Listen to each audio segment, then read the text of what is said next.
జగిత్యాల జిల్లా ధర్మపురి పట్టణంలో సైబర్ మోసం వెలుగు చూస్తుంది. సైబర్ మోసకాల ఉచ్చులో పడి ఒక వేద పండితులు మోసపోయాడు. ధర్మపురికి చెందిన కురిడి చంద్రశేఖర్ యూనియన్ బ్యాంకులో ఖాతాదారుడు తన సెల్ ఫోన్లో వచ్చిన హోమ్ యాప్లో డౌన్లోడ్ చేయక బ్యాంక్ అధికారుల పేరుతో సైబర్ మోసగాళ్లు లైన్లోకి వచ్చి బ్యాంకు వివరాలు, డెబిట్ కార్డు నెంబర్ను తెలపాలని సూచించారు.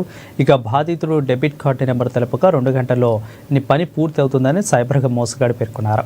ఇక ఈ క్రమంలో చంద్రశేఖర్ బ్యాంకు ఖాతాలోని దాదాపు 3,30,300 రూపాయలను మాయం కాగా ఇక బాధితుడు జగిత్యాల సైబర్ పోలీసులను ఆశ్రయించారు. నిన్న జరిగినటువంటి సంఘటన ఏమిటంటే, వ్యోమ్ అనే యాప్ను నేను మొబైల్లో ఇన్స్టాల్ చేసుకోవడం జరిగింది. పాతది యాప్ ఉన్నప్పటి నుంచి కూడా తీసుకోవటాలు పెట్టటాలు యాప్ ద్వారా జరుగుతున్నాయి. ఎప్పుడు కూడా నాకు ఎక్కడ కూడా ప్రాబ్లం అనేది కాలేదు.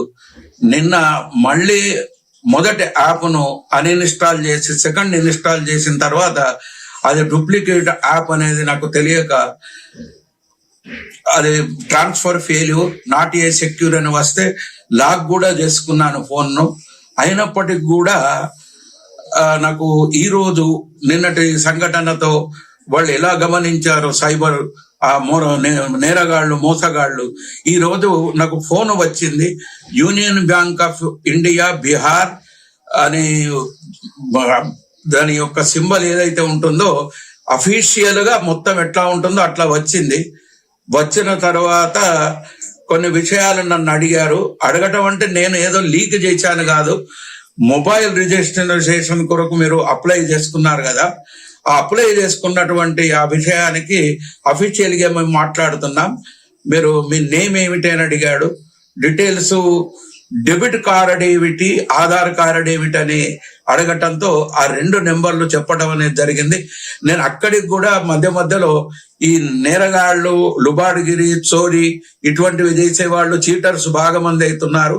మరి నేను మీరెవరు ఇన్ని డీటెయిల్స్ అడుగుతున్నారంటే, మేము అఫీషియల్ గా అనే మాట చెప్పి నాకు నచ్చజెప్పి ఈ డెబిట్ కార్డ్ నెంబరును ఈ మన ఆధార్ కార్డ్ నెంబర్ తీసుకొని యాక్టివేషన్ 2 గంటలు 3 గంటలు పడుతుంది, 6 గంటల తర్వాత మీకు వస్తుంది అని 2:30 సుమారు వరకు 3 లక్షల రూపాయలు, 3,700 రెండవ తడవ, ఈ విధంగా మొత్తం 3,37,700 రూపాయలు ఈ నేరగాళ్లు తీవటం అనేది బ్యాంకు ద్వారా